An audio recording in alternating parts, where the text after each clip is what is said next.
chú ba bây ca đây này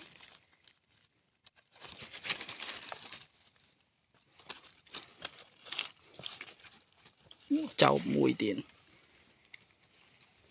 trái trong khôi bạn mùi pí pí á cái gì bạn trưởng ngắn này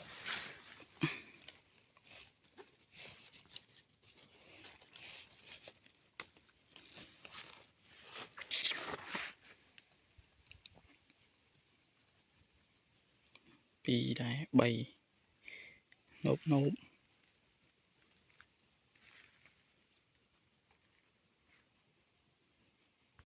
hát bầy buồn lùi ở đây